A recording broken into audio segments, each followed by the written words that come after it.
Andhra Pradesh. Thank you so much, sir. Thank you, honorable member. माननीय सदस्य श्रीमती सुप्रिया सुले जी. Thank you, sir, for giving me the opportunity to speak on the sustainable harnessing and advancement of nuclear energy of transforming India bill, sir. Sir, I would like to quote Dr. Homi Bhabha ji. No power is costlier than no power. So I appreciate the efforts of the Honorable Minister to bring in this bill today, because I think we all need to evolve with time, change with time, policies have to change with time. But I'm not sure whether the approach of this bill is what we expected from this government. Well, like my learned friend Manish Tiwari ji said, I would like today, when we are talking about nuclear energy, the forefathers who have really contributed in the last 7-8 decades of India's growth story, starting from Pandit Jawaharlal Nehru ji, who actually sowed the seed of this new India that we all live in today. Dr. Homi Bhabha, Vikram Sarabhai, Dr. Manmohan Singh ji, and I wish my learned friend Krishna Teni ji, in his speech, he talked about the thorium changes that he wants.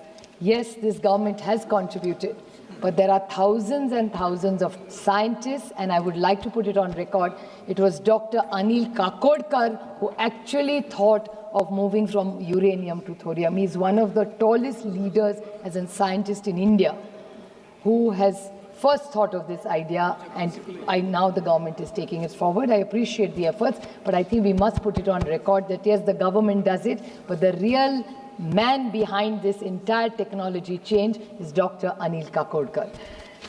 Sir, and now something else that India should be very proud of, and I'd like to put it on record, that recently in October, Professor Sunil Gupta was elected the President of International Union of Pure and Applied Physics during the 33rd Assembly held in China for a 3-year term, where this was the only job in the last 70 years which Homi Bhabha, Dr. Homi Bhabha got it, and this is the first time that we should all be proud that Professor Sunil Gupta, a proud Indian today, leads the global change in this nuclear power. So it's something very big for India, I think. In the Atomic Energy Act 1962 and the Civil Liability Nuclear Damage Act 2020, the amendment that has been proposed by this government. So I want to ask 2 questions to the Honourable Minister, since he's here, and my learned friend Shashank ji is also here, who is very, very good technically. I would like to seek 2 clarifications from him about this bill. In his speech, he said that he doesn't want monopolies. So I like that thought, that there should be no monopoly. But I would with full humility say, who is this monopoly you're talking about? It's the nuclear power, the NPCLI, which is the Nuclear Power Corporation of India, who had a monopoly, which is one of our PSUs, which has always been in profit. You want Indigo to have a monopoly and hold this country for ransom, but for a PSU like Nuclear Corporation of India, there is no sympathy in this government. The government must clarify when your lead speaker says that, oh, we don't want monopolies. So when it's private, I'm not against privatization at all. Let me put it on the record. We are a very modern party. Mr. Pawar has always talked about liberalization. So let me put it on record. But please do not hold up PSUs who have built this nation and say they are monopolies. They are not the monopolies. It's the oligarchs who are the monopolies, not the government of India in the last 70 years who's been a monopoly. Another thing that he mentioned, which is very important, we need to put it on record, since you want private players to invest in this company, it's very important to clarify. He said R&D will remain with government. Will R&D only remain with government? That needs to be clarified, because it came from the Treasury bench that R&D will remain. So I seek a clarification from the Honourable Minister that it's very important that when a Treasury bench says that it will remain, it's very, very alarming to hear that.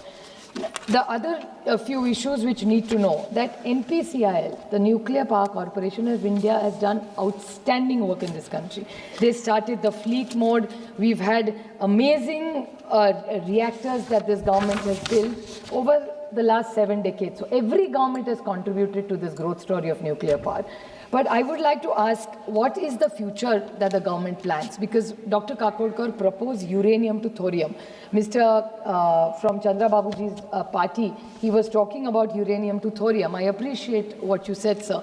But what is the plan this government has specifically made? Because this whole fuel price, Why are we looking for this energy mix? To bring the cost down. Now, we have a lot of thorium in this country. And one biggest asset that the thorium has is it is proliferation resistant. So if it is resistant, then are we going to promote it is a clarification, because all the people who you want to invest, we need to know, because he was talking about only American corporations when he was taking names. I mean, I'm a little worried after hearing that. I'm not against any country. Anybody who invests for the growth of India, we must, with changing times, the world has become flat, sir. So I would like to say that all those American corporations' names were quoted. So I'm a little scared and worried that Professor Roy said maybe Indians are going to benefit, but after hearing an ally speech was only Americans benefited. I don't mind as long as Indians are benefited, but I hope India benefits. We don't mind foreign companies benefiting, but we must be very clear about that. So another case is, I would like to highlight, sir, 2-3 very small points. I would like to clarify, because Jaitapur is in you spoke about Tamil Nadu, the growth in, we should compliment the Tamil Nadu government for all the work they have done in nuclear with the government of India. But Jaitapur is a project which came in my state, sir. Jaitapur is a project which, Jaitapur nuclear power project, which still, you have also been in power, we've started it. But in the last 11 years, somehow this government has not been able to take it forward. So if you're looking at growth story, what about Jaitapur and how are you going to do it? So talking about OPIL, I would like to give one small point, since I will just make two very short, I won't repeat any other points. Sir, when you talked about the right to recourse, about suppliers' accountability, I would like to say the supplier liability. The supplier is as guilty if there is a crisis. It cannot be a supplier immunity. And I would like to quote Sushma ji and Arun ji.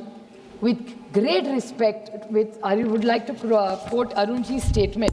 Well, he had also said the same thing, so I want to remind this government about what Sushma ji and Arun ji said. It was in 2010. He was the LOP in Rajya Sabha, and Arun ji had said that in the Supplier Immunity Act, he fought to remove the word and to ensure suppliers cannot escape the law. Okay. My point is, the supplier has to be liable. So it is supplier liability. There cannot be supplier immunity. So much material goes into this. So please don't do it for us, but at least do it for what this party stands for, because your tallest leaders have been Sushma ji and Arun ji, who have actually brought you to power. So please don't pack that. One last two small points are this capping of financial liability of operators. How can you put a cap of 3,000? It is 3,000 crores, sir. It's a request to you, because I don't want anything to happen, but if anything happens, how will you cap it at 3,000 crores? I think that's how will you calculate it at 3,000 crores? How have you come to this magic number is my question to the Honorable Minister. Talking about the autonomy of the regulator has to be very, very strong. You are bringing in safety measures. And please, I will talk about two very small points which nobody else has made, sir, just very small. Now, decommissioning liability. These are very two small points nobody else has said, sir. Decommissioning of liabilities. I hope every investor comes and does well in this country. But if we ever have to decommission a plant, sir, what is the safety that you have put into this bill? Because if a private player comes, when NPCIL does decommissioning, they do an extraordinarily good job. What is the guarantee that a private player will be as careful? Because the toxic cleanup is very, very critical. And sir, in RTI, last 30 seconds, sir, in RTI, concerns regarding transparency in the bill, clause 39, does not allow RTI questions in this bill partially. I understand. If it is of national security, please don't reply to us. But if there are private players, where is the question of national security? So this RTI points are, we have a right to information. You say that it's a transparent and open government. So what is there to hide in this government? आप जवाब दे सकते हैं ना, खोल के जवाब दीजिए, आकर छुपाने के लिए कुछ नहीं. So I request this government that whatever you are bringing in, please, I consider it's a very important bill. I understand it's in the larger interest of India. I recommend that please send it to the JPC. Let's deliberate more, think about it, and bring in a strong bill in a time-bound manner. Arvind Sawan ji. Thank you very much. Arvind Sawan ji.